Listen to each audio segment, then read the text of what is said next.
This podcast is part of the Batman Universe Podcast Network, hosted by the BatmanUniverse.net.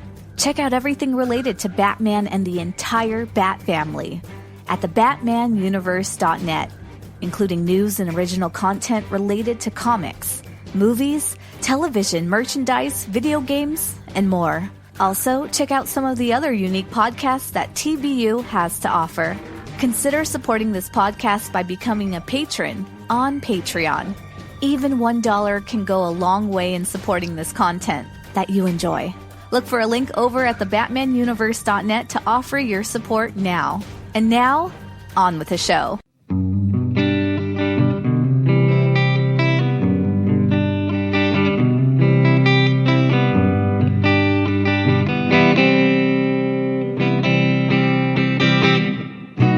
Such a drag to go by some Batman and be upset with the story that's told. Who is this crook?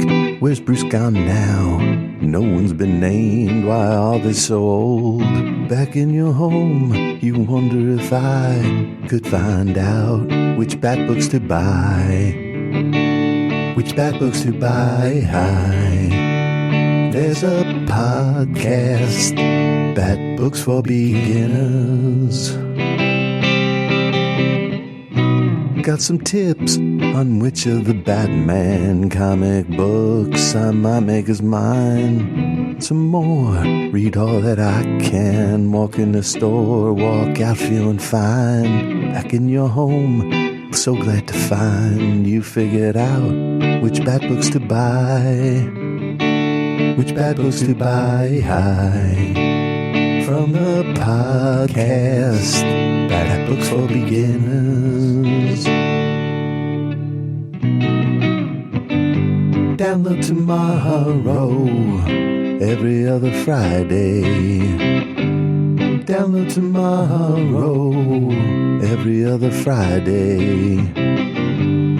It changed the Bat books in your world. It changed the Bat books in your world.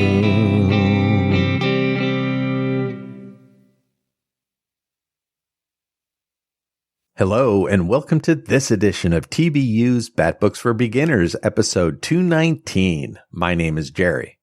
And I'm Chris. And we are your hosts. On Bat Books for Beginners, we will examine story arcs with Batman and related characters. We'll give you the historical background of the book, break down the plot and the art, and give you our opinions so you can decide for yourself if they're worth a read. Today's Bat Book Chris and I are covering is Batman Incorporated, Volume 2. So, Chris, tell us about this book. Thank you very much, Gerry. Gerry, I gotta stop right here and say, Talk of the Town by the Pretenders, I think is a very, very underrated song. I agree. And I thought what you just executed was a masterpiece. Oh, thank you so much. I love that song so much. I do too. I heard it right before we came on the recording, and I thought, my gosh, you really outdid yourself. And I know this is a song that was a favorite of yours, and I know you've been kind of tinkering. You kind of hinted on Twitter that you were working on this, and my gosh, I can't thank you enough for putting that together, and I really, really enjoyed it. Oh, thank you so much. Great. Hello, Bat fans. Thank you very much for spending some of your day with us today for yet another episode. We sadly bypassed Batman number 188, the first appearance of the Eraser, and instead we're going to cover Batman Incorporated Volume 2. Now, this is going to be 2 trade paperbacks that Gerry and I are going to be looking at. Now, first up, we've got Batman Incorporated Second Series Volume 1. Demon Star. This collects issue numbers 0 through 6 of Batman Incorporated Volume 2. Is going to be the second series, and it's going to collect Gotham's Most Wanted, and that collects issue numbers 7 through 13. Again, this is from the second series of Batman Incorporated. Okay, now Batman Incorporated Second Series Volume 1, Demon Star, is a 176-page, full-color, softcover trade paperback that was initially published in November 2013 and was cover priced at $16.99, and it appears to have gone through more than one printing. If you wish to obtain a copy of this trade, online vendors have later printings of the trade for around just only $5, which appears to be the cheapest route to go. The individual issues are around cover price. Comixology has this for $9.99 at the time of this recording, and this is available on DC's app for $12.99, so shop carefully. Yeah. Okay, now for Batman Incorporated Second Series Volume 2, Gotham's Most Wanted, that is a 224 full-color softcover trade paperback that was initially published in August 2014 and had a cover price of $16.99 as well, but this only appears to have only gone through one printing. If you wish to obtain a copy of this trade, online vendors have this for around $13. It's slightly less than cover price, and this may be the cheapest route to go. Individual issues can be found for around the cover price. However, keep in mind there are polybag variations of these issues, and those may be much more harder to come by. Amazon's website states that there's a hardcover version of this. I couldn't corroborate that, and that supposedly goes for $18.99. Comixology has this particular trade for $9.99 at the time of this recording, and this is also available on DC's comic app for $16.99. The original issues, and again, that's the second series, issue numbers 0 through 13, were cover dated November 2012 through September 2013. Each individual cover price of those were $2.99, but the polybag variants of this issue that had the digital code and a different cover, those were priced at $3.99. And this is in the new 52 era of DC Comics. It should be noted that there are variant covers by different artists, and those do exist and they're floating out there. For our creative team, as per usual, I'll go off of online resources and my memory.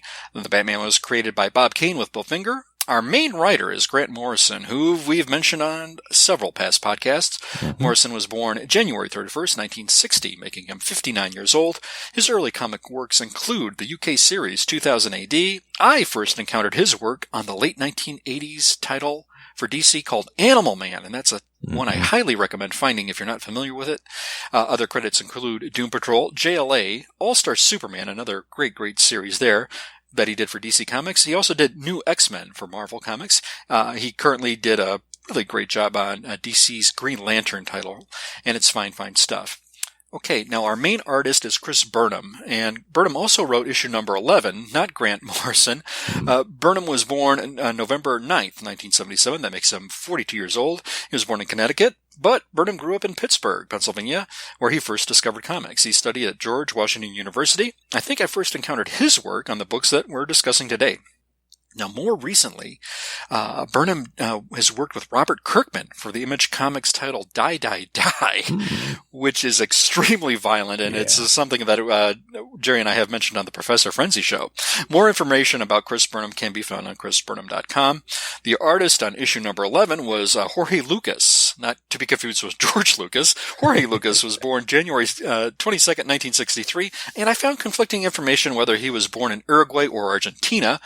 Lucas first came into prominence in Argentina with his work on El Cazador de Adventuras, properly known as just El Cazador. Cazador, or by just jokingly its affectionately named character nickname, El Cazador. It was the highest-selling adult comic book in Argentina for several years, something I was not familiar with. The series starred a character similar to DC Comics' Lobo and featured artwork heavily influenced by Simon Bisley's style.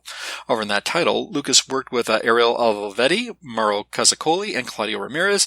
Here in the States, he's known for his work on Marvel Comics with titles such as Inhumans, Mystique, Iron Man, The Avengers, Black Panther, The Incredible Hulk, and Wolverine, and Lucas states that's his favorite character. And finally, for issue number 0, we had an artist by the name of Fraser Irving. Irving was born in 1970. He's a British comic book artist known for the series Necronauts, published by the British magazine 2000 AD. Now, over on Amazon.com, Batman Incorporated, Volume 1, Demon Star has a rating of 4.2 stars out of 5 based on 48 ratings, and over on Goodreads.com, this has a rating of 3.85 stars out of 5 based on 2,967 ratings and 197 reviews. Over on Amazon.com, Batman Incorporated, Volume 2, Gotham's Most Wanted, has a rating of 3.8 stars out of 5 based on 49 ratings, and over on Goodreads.com, this has a rating of 3.88 stars out of 5 based on 2,038 reviews and 176 ratings. But hold on a minute. Before we get more further, as Rod Stewart used to say, just what do Gerry and I think of this massive 400-page opus, and what of Gerry's awesome recap? And with that, I shall turn it back over to you, Gerry. Thanks, Chris. Great info. So we're going to talk about this story after a few messages from some of our friends. Greetings, Gothamites. Lane here, asking, does the world really need another Batman podcast? Well, of course it does, he's Batman. However, rather than tackle Batman in comic books, movies, or television, my podcast, Batman Books, The Dark Knight in Prose, will follow the Caped Crusader via the written word, where the only pictures are those formed in the imagination. Each season, I choose a different book to delve into, and each episode dives deep into a few chapters at a time. So join me as I explore the streets of Gotham between the covers of novels and novelizations in Batman Books, The Dark Knight in Prose.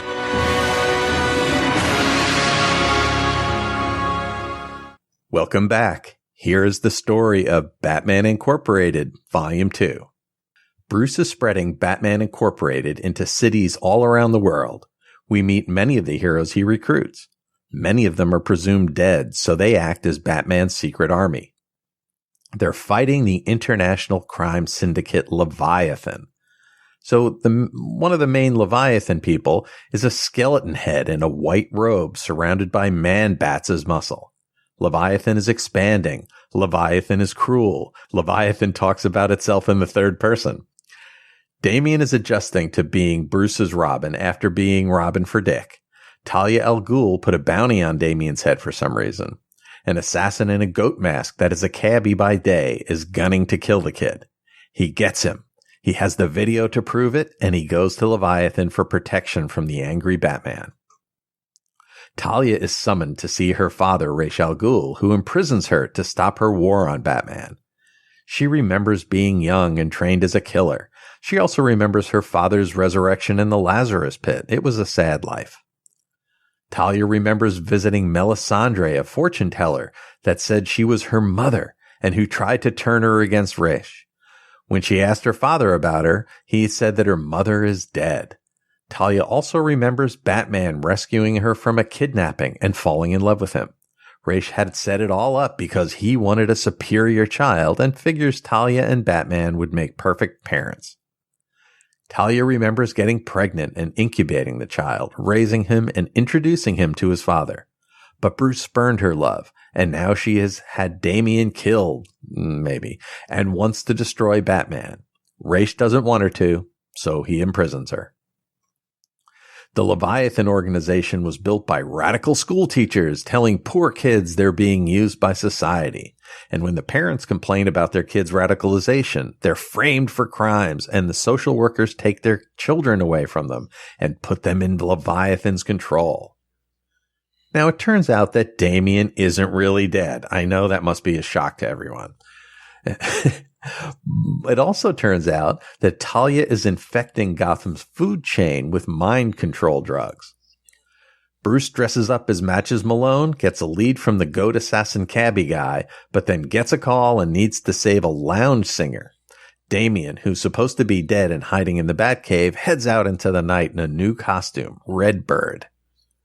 Matches goes to the house where the singer is, and presumably it's a Leviathan headquarters, but it's a trap. He gets taken. But old Matches is pretty resourceful and he gets away. Redbird shows up, as does Batman's secret army. There's fighting. Batman is not happy about Damian being out of the Batcave, but what you gonna do? Matches suits up as Batman. They fight all the baddies. Talia sends her man-bat ninjas to attack them, but they use ultrasonics to knock them out of the sky. Turns out that cabbie assassin goat boy dude faked the killing of Damian for Batman. He now wants to get his third kill, so Leviathan will let him into the organization. He wants to kill the lounge singer, but Batman says no. Anyway, that singer stabs Goat Boy in the neck with a fork. Yay! Batman gets on the comms with Talia. He says he wants her to surrender. She says no way, and oh, by the way, one of your secret army wingman is someone special. Turns out it's Jason Todd. Wow, Jason's back. Damian's upset Jason's back in the fold. Batman tells Damian that he has to return to Talia or the world will be engulfed in chaos, and that would be bad. In a very confusing issue, Bruce warns that if Damian becomes Batman like Talia wants, there will be a nuclear war, and that's bad. The country will be forced to destroy Gotham. That's also bad. After all the fighting, the Bat team regroups, but is attacked by Kelly, a multi-armed baddie with an Indian goddess motif. As exciting as it sounds that this could be, this storyline is abandoned. Some of Batman's secret army are attacked by Talia's people. It's bad. Also, Batman is in the building and it gets exploded. Your guess as to what's happening is as good as mine. There are bat ninjas fighting, and there's all sorts of out-of-context fun. Talia gives Batman a choice. Give her Damian or Gotham will be destroyed. Batman fights to save his army, but is hurt and taken away by man-bats. Lots of people are dead. The Bat family is fighting amongst themselves. Now, remember that Damian was created in a lab? Well, he wasn't the only one. Talia had a replacement made, hatched and grown in a whale carcass. Maybe this replacement is Leviathan from a whale. Get it? There's wide-ranging fighting. The bats are getting beat. There's confusion and disloyalty. Talia is going to unleash Ouroboros, a huge meta bomb. Red Robin almost gets blown up by a Talia trap. She has also been replacing people in Gotham. There's rioting. Even a bus full of school kids attacks Jim Gordon, and the cops screeching their battle cry, Leviathan. In all the chaos, Talia takes over Wayne Tower. Batman wakes up locked in a safe and thrown into a pool on the roof of the tower. Talia's been doing crazy stuff to him and measuring his vital signs. It's kind of like a stress test. She wants to do things so evil that she will become his #1 archenemy, but don't tell Joker. Damian is set back to the Batcave, but hears about all the chaos and danger to the Bat family. He feels like he needs to get back out there to help. Alfred gives him his Robin costume and says he will tell people that Damian overpowered him. Damian foils all of the Batcave safety protocols and escapes. Now remember Nightwing and Jim Gordon being attacked by little kids? So, if they're little kids, it's emotionally difficult to shoot or even punch them very hard. And these kids are swarming to kill you. So Damian arrives on rocket boots and has no such moral issues about beating up little kids. He saves Dick and Jim and then rocket boots his way to Wayne Tower, where Batman is currently locked in the safe on the pool roof, trying to free himself before he drowns. Red Robin gets into Wayne Tower through the lobby, fighting off a bunch of fake tower employees. He comes under heavy fire and Damian rockets to their rescue. Damian is swarmed by the kids and they're all slipping around on the wet, just mopped floor. Damian electrocutes everyone who isn't wearing an electricity-proof batsuit. Dick and Damian team up to fight more baddies. They capture the Metabomb trigger, and it's held by a little girl under a museum-type tank. They do well, but then a super huge guy shows up. Dick gets hurt, and Damian says to stop. He'll go to his mother. The giant big guy is the Damian clone and Damian's replacement. Leviathan, I guess. They fight. Damian's replacement wants the trigger back. They fight. Damian won't kill him because he's going by his father's wishes not to kill, so he gets beat bad. He demands the fighting stop and he be taken to his mother. Talia, however, is busy on the roof messing with Batman. I'm not sure what her game is, but by this point she sure seems serious about it. He gets away and finds the unresponsive Damian. The kid saved everyone, but now looks to be dead. They are able to escape the tower. Talia and Leviathan are still holed up in Wayne Tower. Leviathan is told by Talia to call her Lady Talia. She's angry that he killed Damian without her permission. They have a funeral and bury Damian. Bruce is mad at Alfred for letting Damian out of the Batcave. Also, the Knight from Knight and Squire is dead, and Squire becomes Knight herself and teams up with Dark Angel to defeat Leviathan. Leviathan tells the city they have people infiltrated into city government, and unless the city bans Batman Incorporated, they'll do bad things. Also, Batman has to be no longer welcome in Gotham City, and the city complies. So Batman Incorporated goes underground, still fighting Leviathan. Bruce is sad about Damian dying, and Batcow is too. Batman visits Michael Lane, the new Azrael, and asks for his help. And now, even though the city complied, Talia wreaked havoc from the inside on the city with her infiltration teams and caused all kinds of problems around the city. Kirk Langstrom has an antidote to the Man-Bat serum, so that's good. Batman is there and he has to beat up a few cops looking for him before escaping in a hail of bullets. Leviathan wants to know when he will inherit being Batman and is getting very aggressive about it and threatens Talia, but she has his spine wired and will electrocute him to get him to obey. The baddies are on the roof of Wayne Tower when an army of bats strike, led by Batman in a flying batsuit. When the man-bats are on the tower, they use the antidote to turn back into men and fight some more. Batman grabs the replacement and throws him through the water tower. The pair fight. Batman humiliates him in front of people, so many of the residents that worship Leviathan, and Batman now shows him that he is weak. Nightwing and the new Knight show up and they break Leviathan's helmet. They escape and Talia has the top of Wayne Tower exploded. Red Robin and Nightwing are drawn to a warehouse where they're met by Batwing Jason Todd. Turns out Jason is working with Spiral, a super secret international spy organization who wants to fight Talia. The defeated Leviathan goes back to Talia and complains. She cuts off his head, saying there's more of you where that came from. Talia gives the order to kill Gotham. The Bat family springs into action.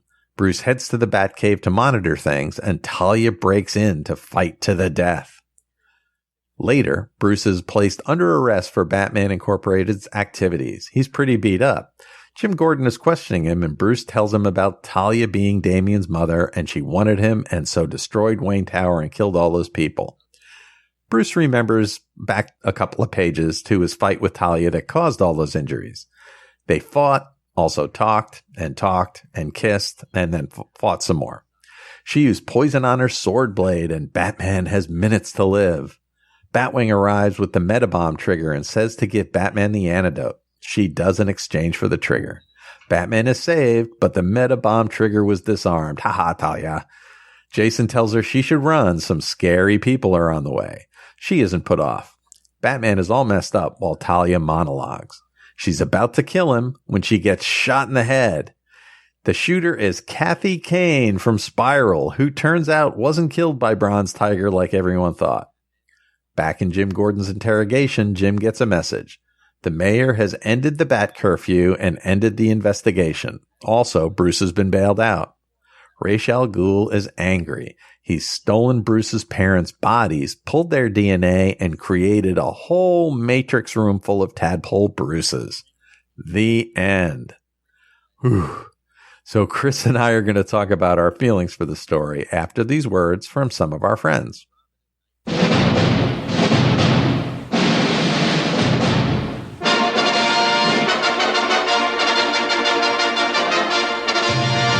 Hello. Do you enjoy movie scores?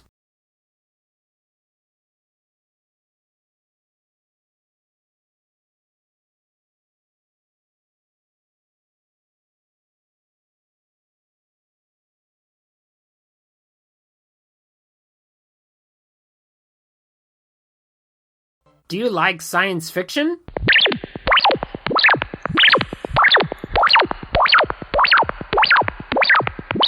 Do you like fantasy?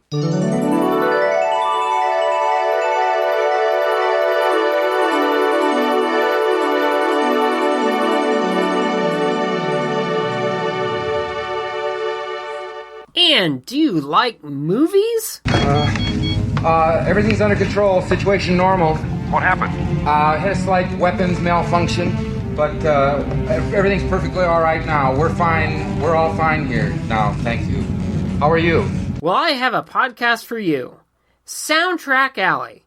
It's a podcast where I take you on a journey through the time of my childhood and beyond to give you a glimpse into the world of movies, science fiction, fantasy, and other films that touch me on a personal level. You'll also enjoy interviews from film composers from famous movies from the past or even current times. Enjoy the interaction I have with guests on my show every so often, and check out other shows that share and guest spots. So sit back, relax, and let the soundtrack world wash over you, and check out Soundtrack Alley. You'll love it.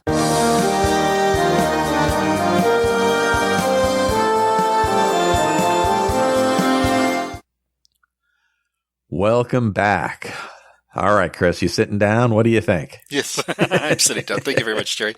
Wow, with this one, I don't know how to attack it. I want to go little picture, big picture, and I'm trying to think where to start first. I'll start with little picture, where we break down some of the finer parts of this. I have a lot of respect for Morrison and the historical background that he brings to the table when he's writing these characters. There were a lot of allusions he referenced to with respect to past material.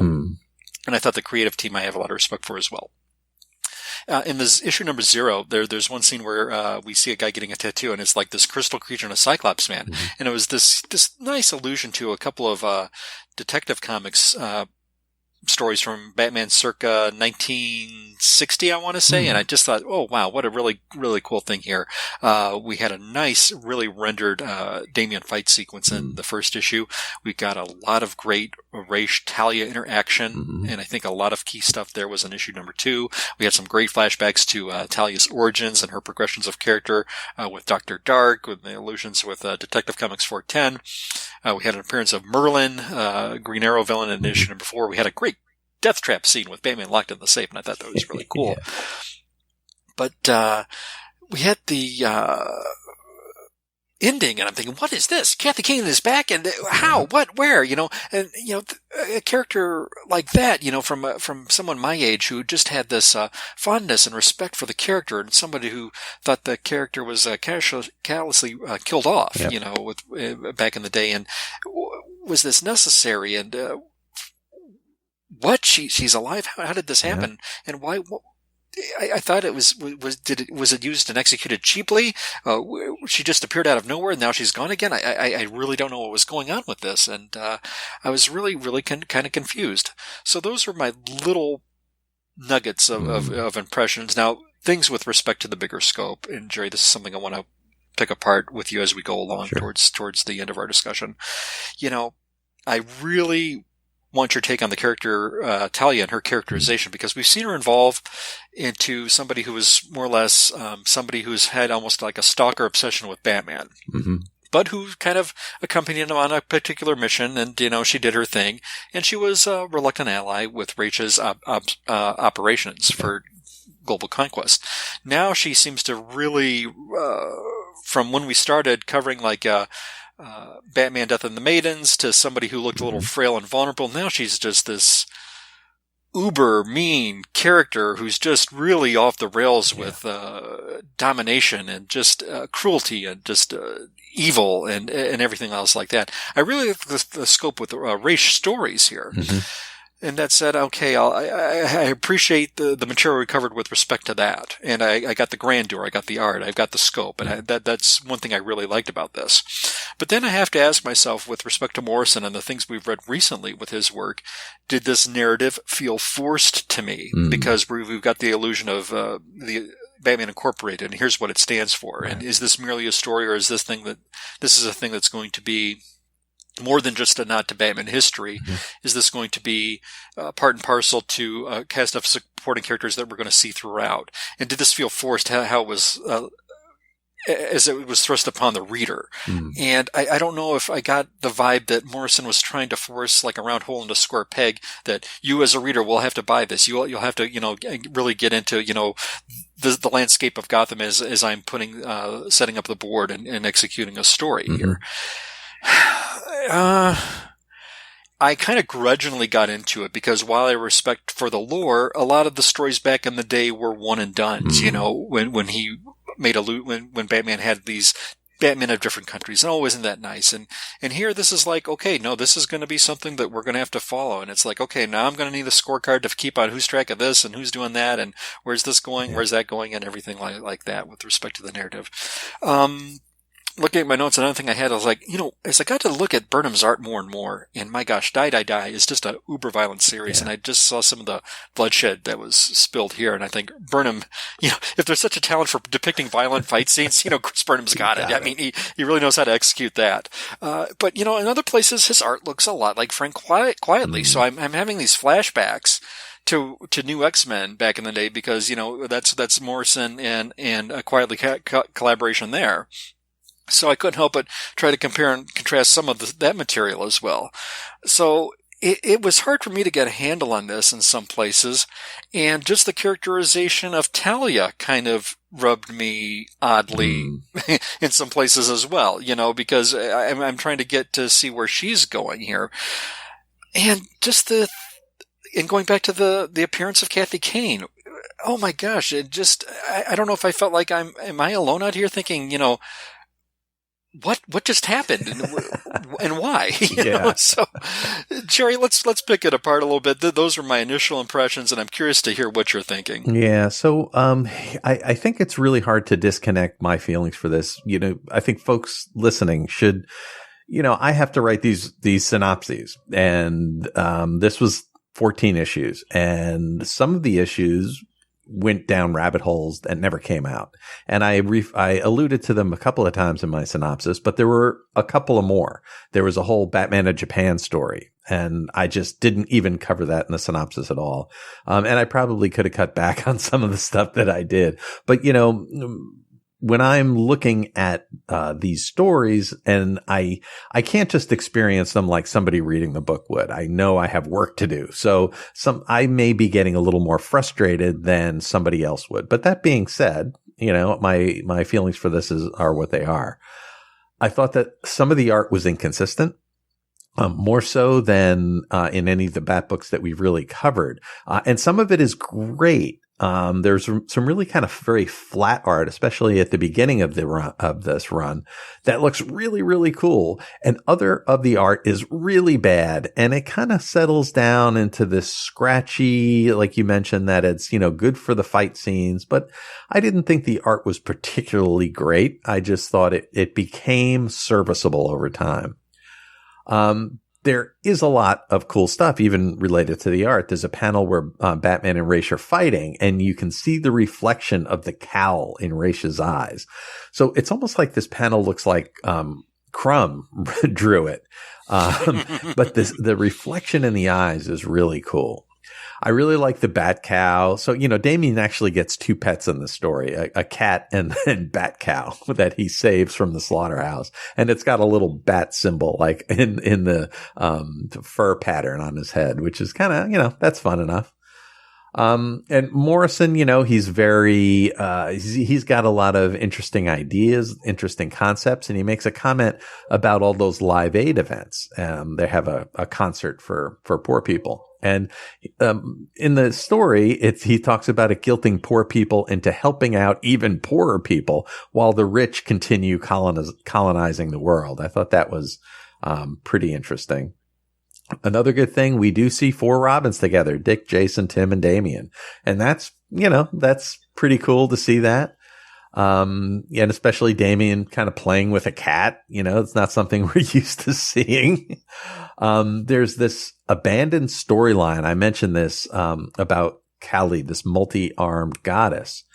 And that kind of stops. That storyline just stops. But then kind of right away, we see a baddie named Spydra, who's a multi-armed baddie. And it's like, hold it, is now Spider Kali? And then that just disappeared. Everything just goes away. It's like, we just give up on that. And the plot was just really complicated, a lot of dead ends. But also, that's on the negative side, but on the positive side, a lot of, the dialogue was really great. And a lot of it was given to Damian. A lot of the great moments here were given to Damian. He says at one time, "My mother is far more dangerous than Joker or Catwoman or any of those idiots." I thought that was funny. And, when he goes to electrocute a bunch of people, he goes, "Water plus electricity plus idiots equals ... There's a really good moment when Alfred gives Damian his Robin suit, and then Damian escapes the Batcave. So, these things are a little, what do they call Mary Sue, right? Damian can do anything. He's a great fighter. And he's 10 years old, and he can hack systems, but really that is part of any superhero story, right? Your superhero is going to be almost omnipotent. And why else would Batman carry around shark repellent with him all the time? Well, because in this story he meets a shark, and we need that.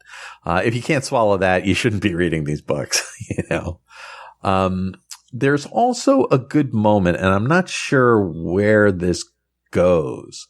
But Raish is talking to Talia, and it looks like she's gonna, her plan is gonna work.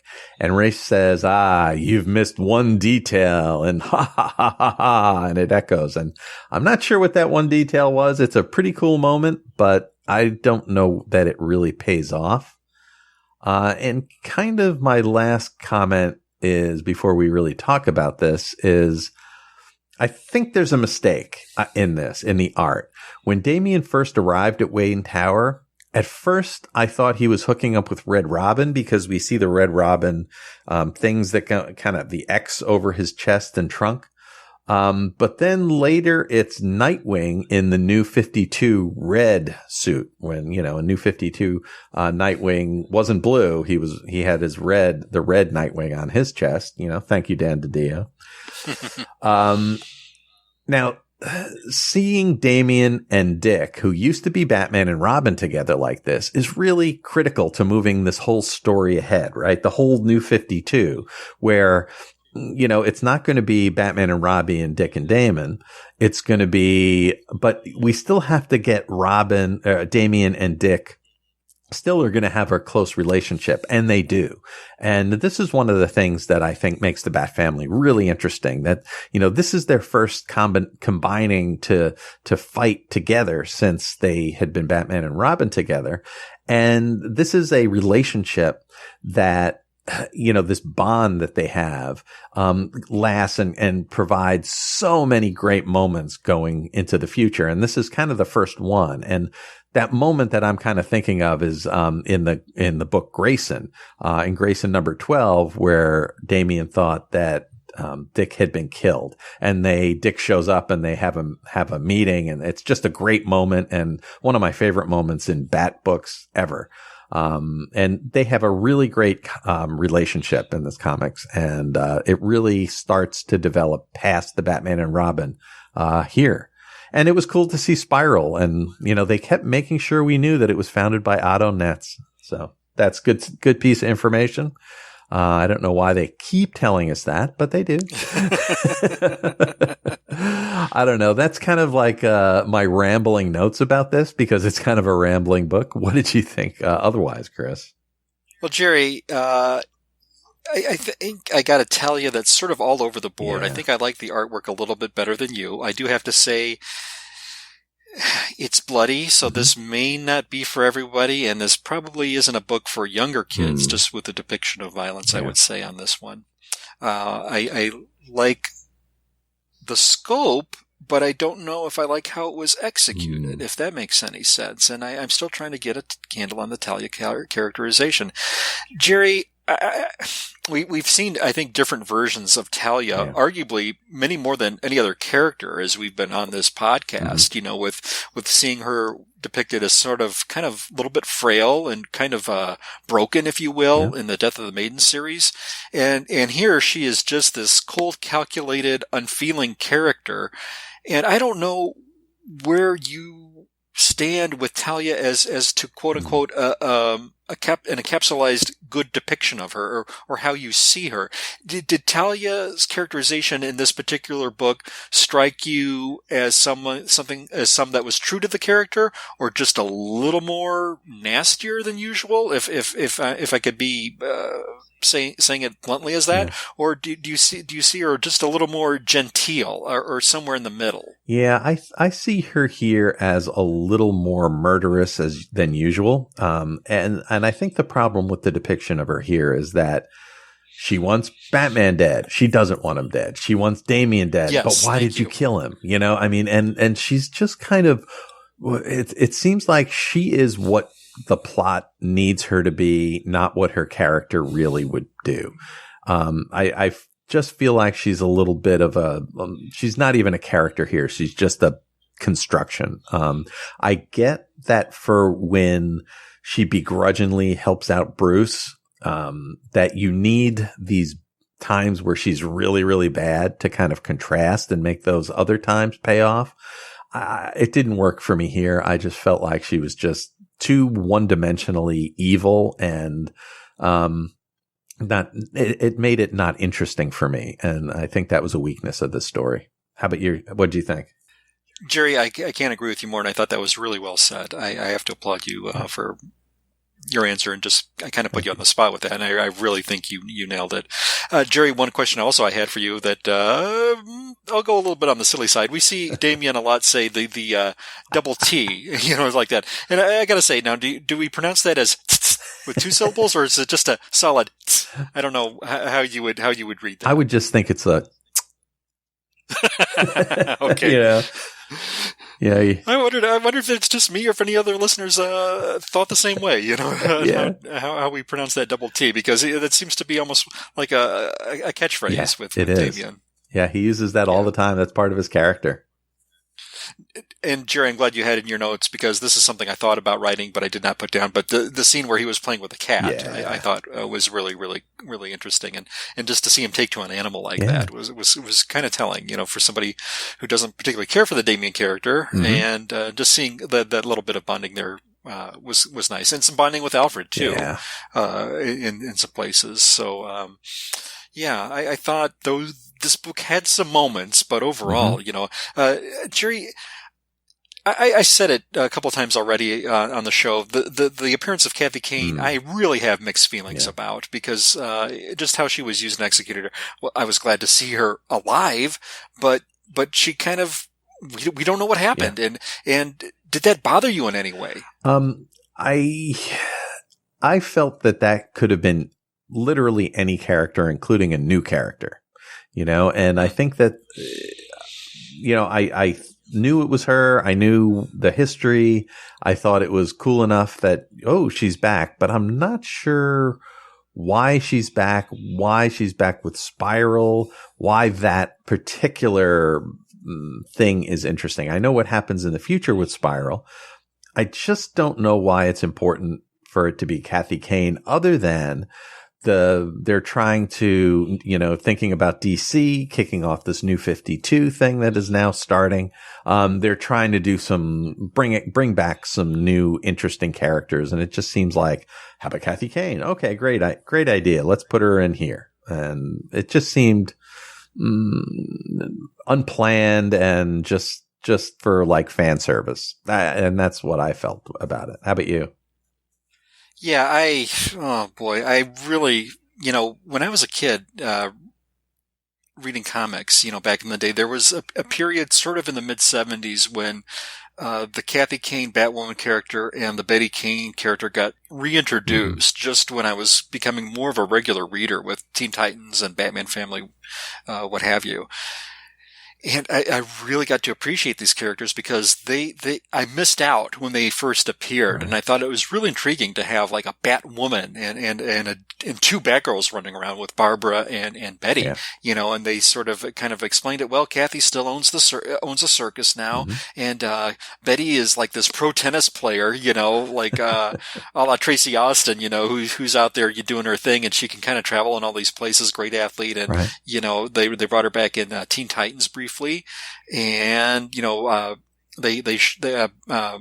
Batwoman popped up in an issue of Batman Family, and she also appeared in an issue of Freedom Fighters. And I thought, wow, great. They're bringing them back, and they're not forgetting these classic characters. And I really liked it. And I thought, when she died, I thought, why did you bring this character back just to kill her off? And it just really kind of bummed me out, when I saw that story, in Detective back in the day. And it just really, really, gut punched me, and it was a little tough to get over. Yeah.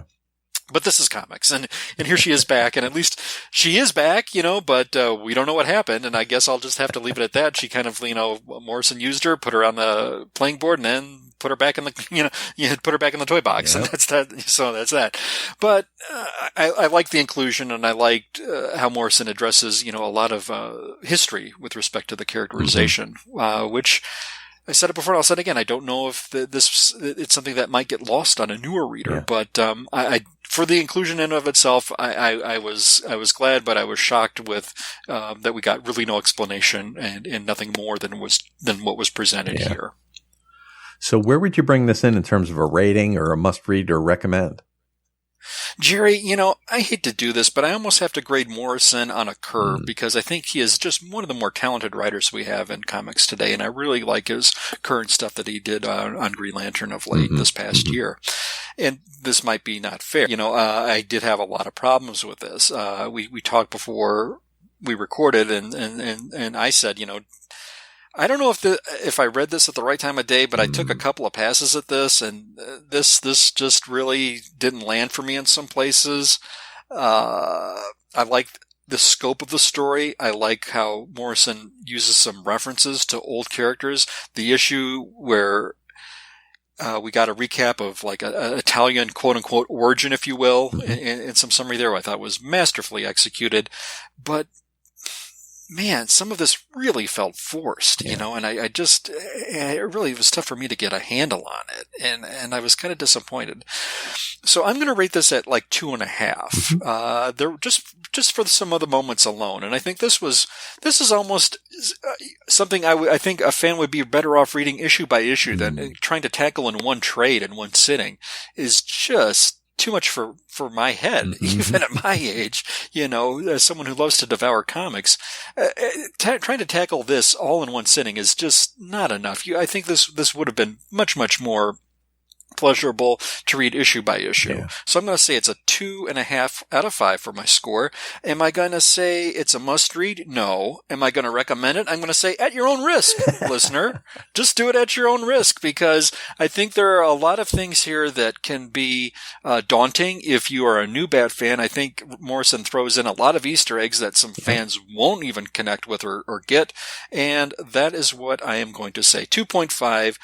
Not a must read, and recommend at your own risk, listener. Gerry, how about your rating? And would you say this is a must read, or would you recommend it? So I'm going to bring this in at a 2.0. I think I was impressed a little less by some of the Easter eggs. I think it has great moments. The Bat Cow and Damian in general. I think Damian is good here. There's some good character creation, character progression here. He's bratty, but he's also funny. And I think that they're kind of changing his balance, between bratty and funny into the funnier side. And he's saving people, and he's more committed to the Bat family. I think that is helpful, but I just thought it was so confusing and frustrating. And, again, I mentioned this before. Keep in mind that I know I have to write a synopsis for this. So confusing and frustrating are going to really bother me because of that. Is it a must read or recommend? I would say no, it's not a must read, and I wouldn't recommend it except for Damian fans or somebody that, really is interested to see the progression of that character. I think he is done well here. It is interesting what's done here, but it's unfortunately just done in a confusing, soup of storylines. So that's where I stand. Gotcha. So that's all we have for this story. But now wanted to mention that Chris, if you want to talk to Chris out on Twitter, you can get him on at BTO and Batbooks. And he does some interesting stuff on Batgirl Oracle. And they have just put out an interesting episode, don't they, Chris? Yeah, thanks so much, Gerry. Batgirl Oracle, hosted by the talented, marvelous Stella, just had her 10th anniversary, and this episode of the podcast is going to drop a couple days after the 10th anniversary show. So I hope the listeners caught it. I hope they had a lot of fun. I hope we had a lot of great calls and a lot of fun, and enjoyment when we spend time together. So I was very flattered to be part of the Batgirl to Oracle 10th anniversary extravaganza. Awesome. My gosh, 10 years. Where does the time go? And shout out and props to Stella for covering the incarnations of Batgirl chronologically and just really doing deep dives with respect to everyone who had the mantle of Batgirl. And, I got to say, I think Barbara Gordon is probably my favorite version, but, there's some probably dissension among the ranks, and it's fun to see where different people come at it and, who their favorite Babs was. Sure. And, just great stuff. I have a segment on the show with respect to the regular episodes where I look at the Batman Adventures comic book from the 1990s, which was an adaptation of the animated series that aired at the time, and there were a lot of great one-and-done stories that I thought were really, really well executed and just magnificent in their own right, and I thought it was time that somebody did a look at those stories, and I really, really enjoy that. I have a segment within a segment called Night Watch, and that's where I look at the character Nightwing in the current issues of Nightwing, and I'm looking at that from a shipper's perspective, and I'm having a lot of fun with that. So again, you can also hear me on the Backroll to Oracle podcast. Right. Now, Gerry, you're on Twitter at Professor Frenzy, and you also do some things on some other shows, and we also do another show together. Yes. Can you tell us a little bit about that? You bet. So out on Twitter at Professor Frenzy, I tweet out weekly comics. We talk about indie comics a lot. Talk about Dark Shadows and horror movies. We Chris and I both live tweet live horror movies at the hashtag Svengoolie, where we watched Svengoolie on Saturday night at 8 Eastern. So check out Svengoolie and check out Twitter for our snarky comments about the movies. I also do a segment on the podcast Monster Kid Radio where I cover an EC horror comic story. And now Chris and I both are doing the podcast, The Professor Frenzy Show. And that's a podcast Chris and I do on indie comics. We also produce Memory Minute Monday, where we talk about nostalgic events from our past, and also another show, Frenzy Piece Theater, where we cover a classic indie comic, and that drops on Sundays. So I've been taking these EC horror comic stories, and I've been putting them together and releasing them as Professor Frenzy's bedtime stories, covering a classic EC horror comic, and that drops on Fridays. So everyone check out those shows, and you can search on iTunes for it on The Professor Frenzy Show. Gerry, we were fortunate to get some comments from Twitter on our last episode. That's where we talked about Batman the Black Mirror. First up, we heard from our great friend at Green Lantern HG, and he said, "Great episode, guys. Yay. I do remember this story. Don't think finished it though. Right. I agree. I don't think it's a must read. Rubs your chin unless you're a Dick Grayson fan. And I'll confess something. I don't know why, but this story always reminds me of The Long Halloween. Eyebrow raise. Yeah, I'm weird. Okay. No, I don't know if you're that weird, Green Lantern HG. You know, I think some stories certain kind of resonate with some people. And you know, I'm glad you mentioned The Long Halloween. That's something I'm going to have to pull out and do a reread on. That's something I always like to take some of my old favorite Batman stories and do a reread once a year. And right now I'm kind of going through some old Birds of Prey stuff and some old Captain America stuff and Marvel that I liked back in the day. But yeah, Long Halloween has always been out there, and I really need to revisit that. So thanks so much, Green Lantern HG. We heard from at Maxi Zeus. Thank you so much, at Maxi Zeus, for chiming in. And he said the following: Black Mirror almost made me hate comics. Oh my gosh. That's hard. Yeah.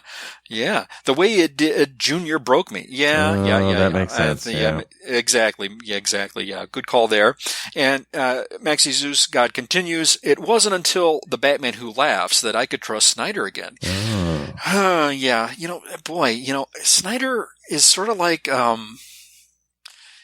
it's like one of those dials I'm holding, it's sort of like a positive, negative. If I'm watching a TV show, do I turn it to the green or do I turn it to the red?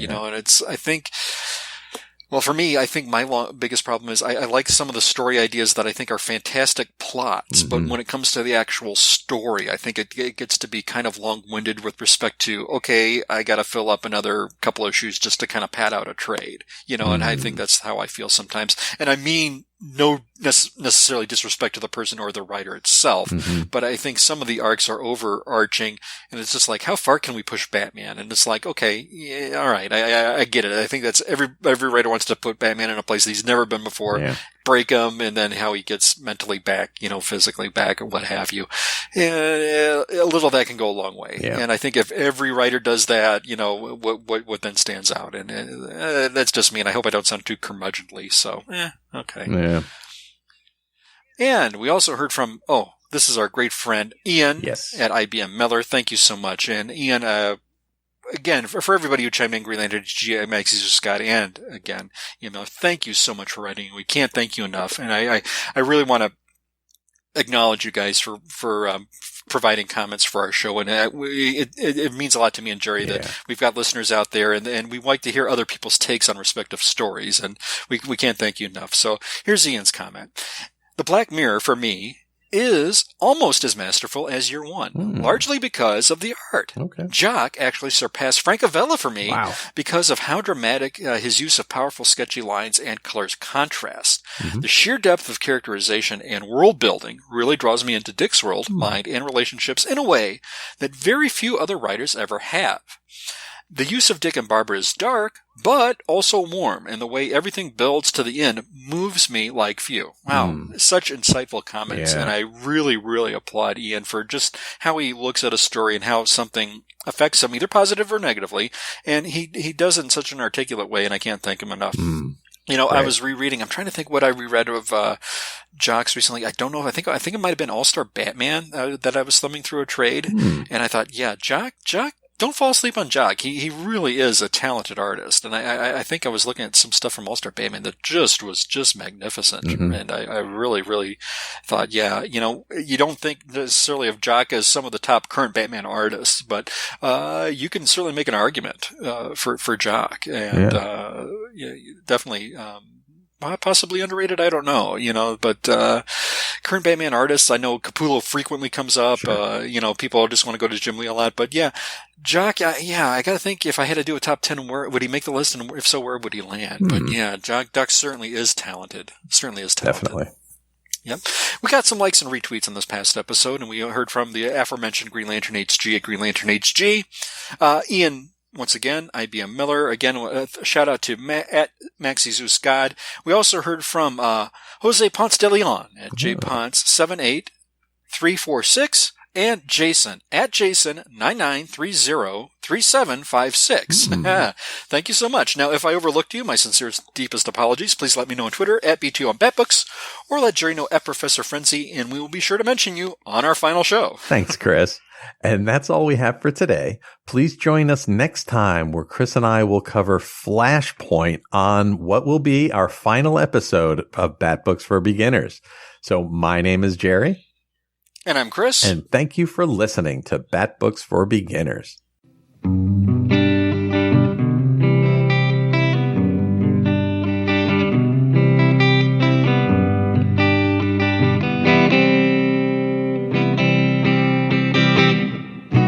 Such a drag to go buy some Batman and be upset with the story that's told. Who is this crook? Where's Bruce gone now? No one's been named. Why are they so old? Back in your home, you wonder if I could find out which Bat books to buy. Which Bat books to buy. There's a podcast, Bat Books for Beginners. Got some tips on which of the Batman comic books I might make as mine. Some more, read all that I can. Walk in the store, walk out feeling fine. Back in your home, so glad to find you figured out which Bat books to buy. Which Bat books to buy. From the podcast, Bat Books for Beginners. Download tomorrow, every other Friday. Download tomorrow, every other Friday. It changed the Bat books in your world. It changed the Bat books in your world.